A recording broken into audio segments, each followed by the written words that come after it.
और हार कर जीतने वाले को बाजीगर कहते हैं। दोस्तों, आपने वो डायलॉग तो सुना ही होगा कि हार कर जीतने वाले को बाजीगर कहते हैं। एक ऐसा ही बाजीगर टीम इंडिया में भी है और उसका नाम है श्रेयस अय्यर। श्रेयस ने अपनी जिंदगी में कई उतार चढ़ाव देखे हैं। लंबे समय के डिप्रेशन से बाहर निकलकर श्रेयस आज टीम इंडिया के सुपरस्टार हैं। आइए जानते हैं क्या थी श्रेयस के डिप्रेशन की वजह और कैसे एक वक्त में बड़ा पाव बेचने का सोच रहे थे श्रेयस अय्यर। दोस्तों, मुंबई को क्रिकेटरों का अड्डा कहा जाता है। उसी मुंबई से आते हैं श्रेयस अय्यर। श्रेयस का बचपन से ही सपना था कि एक दिन इंडिया के लिए खेलना है। ऐसे ही सपने के साथ महज 8 साल की उम्र में इंडियन जिमखाना टीम की तरफ से उन्होंने सिर्फ 46 गेंदों में शतक लगा दिया। वो छोटा लड़का उन गेंदबाजों की गेंद पर छक्के मार रहा था जो उससे लंबाई और उम्र दोनों में दोगुने थे। तभी से क्रिकेट को समझने वाले लोग मानने लगे थे कि ये एक हिम्मत वाली पारी खेल रहा है और एक दिन इतिहास जरूर बनाएगा। सिर्फ 46 गेंदों में शतक लगाने के बाद इंडियन जिमखाना में ये छोटा लड़का स्टार बन गया। उसकी खूब वाहवाही होने लगी। उसके बाद क्रिकेट वर्ल्ड की सबसे बड़ी टीम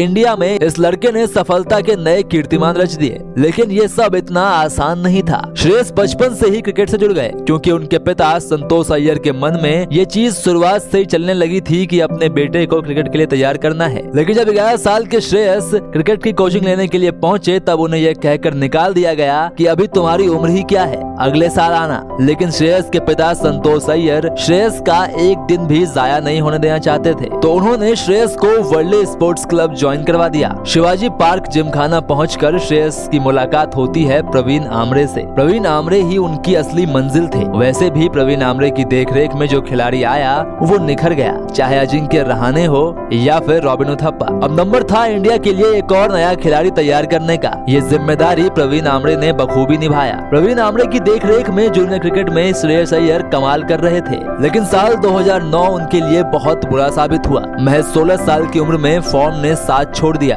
ट्रायल्स में रिजेक्शन मिला और श्रेयस को लगने लगा कि अब क्रिकेट हाथ से फिसल रहा है।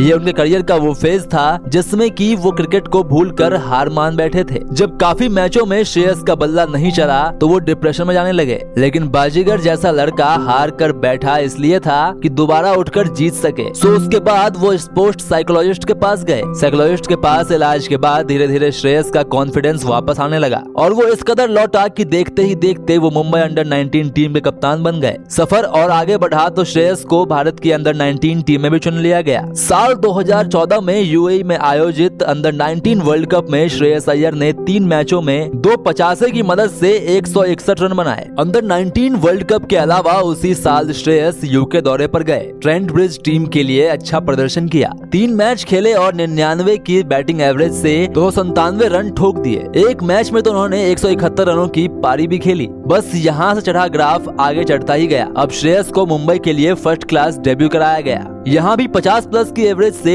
809 रन ठोके और ये साफ हो गया कि अब वर्ल्ड क्रिकेट में एंट्री के लिए मुंबई से इंडियन टीम के दरवाजे पर दस्तक दी जा रही है। रणजी में रन कूटने के बाद श्रेयस को दिल्ली डेयरडेविल्स ने साल 2015 में 2.6 करोड़ की बड़ी रकम देकर अपनी टीम में शामिल किया। अपने पहले ही सीजन में 14 मैच खेलते हुए 4 अर्धशतक की मदद से यहाँ भी श्रेयस ने 439 रन बनाए और उन्हें इमर्जिंग प्लेयर का भी अवार्ड मिला। उसके बाद आया 1 नवंबर 2017। ये वो तारीख थी जब पहली बार श्रेयस को भारत की कैप मिली। उन्होंने न्यूजीलैंड के खिलाफ डेब्यू किया था लेकिन उन्हें अपने पहले मैच में बल्लेबाजी का मौका नहीं मिला। अगले महीने दिसंबर में श्रेयस ने धर्मशाला वनडे में श्रीलंका के खिलाफ डेब्यू किया जिसमें वो सिर्फ 9 रन बना सके। लेकिन दूसरे वनडे में ही उन्होंने 70 गेंदों में 88 रन की धुआंधार पारी खेली। इसके बाद श्रेयस टीम में अंदर बाहर होते रहे। उनके नाम वनडे के एक ओवर में भारत के लिए सबसे ज्यादा रन ठोकने का रिकॉर्ड दर्ज है। वाइजैक में हुए एक वनडे में रोस्टन चेज के ओवर में 31 रन बने जिसमें 28 रन श्रेयस के थे। जब श्रेयस ने टेस्ट क्रिकेट में डेब्यू किया तब महान बल्लेबाज सुनील गावस्कर ने उन्हें डेब्यू कैप दी थी। श्रेयस ने 4 साल की उम्र में कोचिंग लेनी शुरू की थी।